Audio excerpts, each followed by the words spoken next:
I want to personally thank you on behalf of the people of this great state for standing together with us here today. Before, frankly, I begin my remarks, I do want to take a moment to honor the 5 Marines, sir, who lost their lives Wednesday in an aircraft crash in California.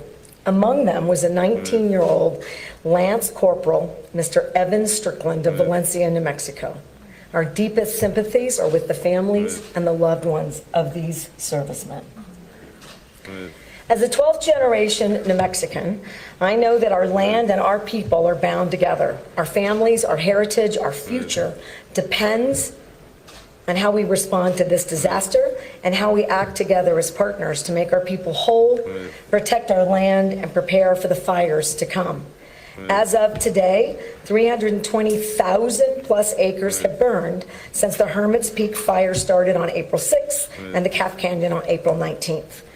In this fire alone, we have well more than 2,500 brave men and women who are fighting this fire. Their courage, in fact, has saved many lives, many homes, and I cannot thank them enough, and the other first responders for their work and their sacrifices.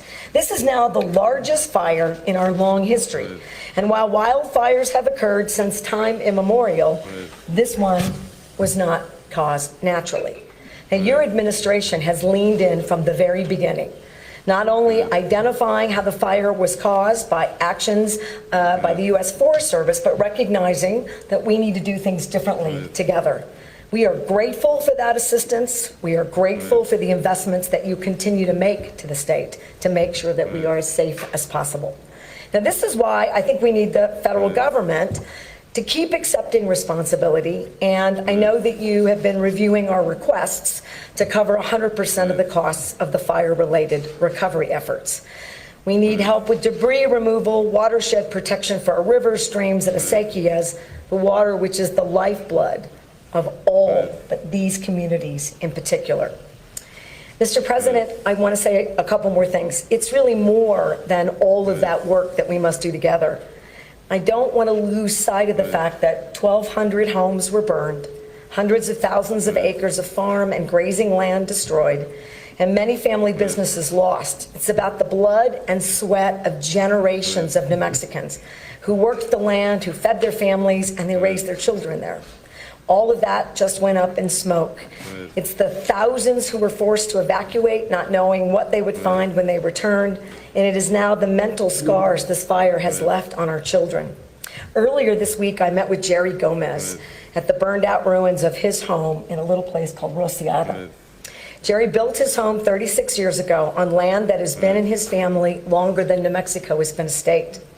He's now faced with finding pasture for his cattle, saving his construction business, and keeping his family and property safe when the monsoons come. Now, despite the devastation and pain and heartbreak, Jerry told me that he will rebuild. That's who we are, Mr. President. We are strong and resilient.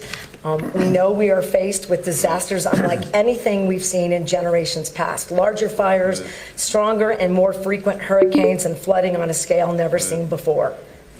I was born in Los Alamos. In May of 2000, the Cerro Grande fire tore through the town, causing over $1 billion in damages and threatened our national lab. It, like this fire, was caused by a controlled burn. 22 years later, we're here again. That's why I'm so grateful at your work and the work of the USDA to be willing to change the policies of the last century to reflect the dangers of the 21st century. We cannot afford to merely hope for a better future. We have to act and make it the future that each and every one of us deserves.